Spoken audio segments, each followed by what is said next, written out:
এবারে বক্তব্য রাখবেন উত্তরবঙ্গ উন্নয়ন দপ্তরের মাননীয় মন্ত্রী মমতা বন্দ্যোপাধ্যায়ের ক্যাবিনেট সদস্য শ্রী উদয়ন গুহ।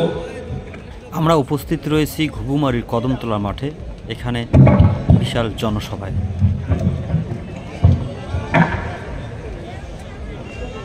বন্দে মাতরম। সর্বভারতীয় তৃণমূল কংগ্রেস কুচবিহার জেলা কমিটির সিদ্ধান্ত মোতাবেক আজকে আমাদের ষষ্ঠ সভা, কর্মী সভা কুচবিহার দক্ষিণ বিধানসভা কেন্দ্রে। আজকের এই সভার সাথী সভাপতি, আমার সামনে উপস্থিত মা বোনেরা, ভাই বন্ধুগণ, অনেকগুলো সভা আমরা করলাম, এটা ষষ্ঠ সভা। এত সাংবাদিক এর আগে কোন সভায় আসেনি, আজকে সাংবাদিকরা এসছেন, আশা নিয়ে আসছেন।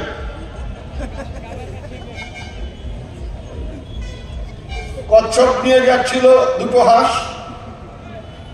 কচ্ছপ কামড়েছিল লাঠি, আর নিচ থেকে লোকেরা বলছিল যে পড়লেই খাবো, পড়লেই খাবো। শেষে থাকতে না পেরে সেই কচ্ছপ বলে ফেলেছিল ছাই খা, আর যেই মুখ খুলেছে ছাই খা বলে, সাথে সাথে লাঠির থেকে ওর কামড়টা খুলে গেছে, ধপ করে পড়েছে, ওরা খেয়ে নিয়েছে। আমি ছাই খাও বলবো না, যে সাংবাদিকরা কালকে ওটাই বড় করে খবর করবে ছাই খাওয়া হবে। আমাদের সব বক্তা বলেছেন যে নটি আসনে নটিতে জয়ী হতে হবে। এর আগে কখনো কেউ হয়নি।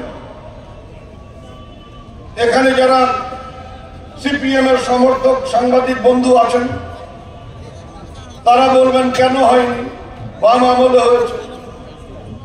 বাম আমলে হয়েছে, কিন্তু এককভাবে কোনো দল হয়নি। এই কুচবিহার জেলার 9টা আসনে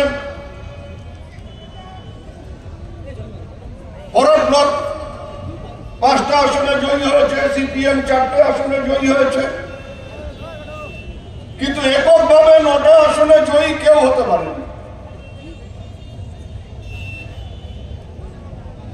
তৃণমূল কংগ্রেস 2016-তে 8টা আসনে জয়ী হয়েছিল, কুচবিহার উত্তর জিততে পারেনি, তার জন্য 9টা হয়নি। এবার আমাদের চ্যালেঞ্জ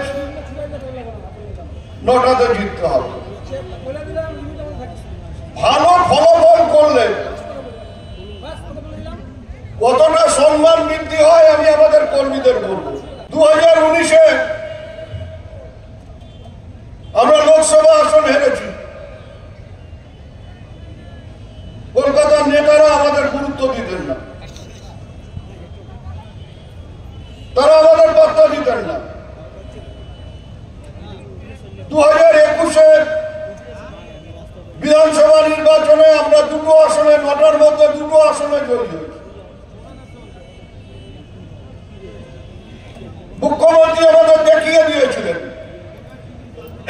তোমরা কুচবিহারের নেতারা, তোমরা অপদার্থ, তোমাদের বাদ দিয়েও আমরা সরকার তৈরি করতে পারি। শুধু সরকার তৈরি করা নয়, আগের বারের চাইতে বা অন্যবারের চাইতে বেশি আসনে জয়ী হয়ে তৃতীয়বারের জন্য আমাদের রাজ্যে মমতা বন্দ্যোপাধ্যায় মুখ্যমন্ত্রী হলেন, অথচ কুচবিহারের 9টা আসনের মধ্যে মাত্র 2টো আসনে আমরা জয়ী হই। মমতা বন্দ্যোপাধ্যায় আমাদের বুঝিয়ে দিলেন তোমরা ছাড়াও সরকার করা যায়। আর 2024 সালের লোকসভা নির্বাচন, সেই নির্বাচনে একেবারে মুর্শিদাবাদের পরে, গঙ্গা পেরোনোর পর থেকে তৃণমূল নেই, সব জায়গায় বিজেপি। এই কুচবিহারে আমরা একজন সমাজ বিরোধীকে পরাজিত করে উত্তরবঙ্গের 8টি আসনের মধ্যে একমাত্র কুচবিহার আসন আমরা আমাদের নেত্রীর হাতে তুলে দিলাম, সম্মান বৃদ্ধি হল। আমি উত্তরবঙ্গ উন্নয়ন দপ্তরের মন্ত্রী হিসেবে মাননীয় মুখ্যমন্ত্রীর কাছে কতগুলো প্রস্তাব দিলাম লোকসভা ভোটের পরে, যে আমরা কিছু কাজ করতে চাই, উন্নয়নমূলক কাজ করতে চাই।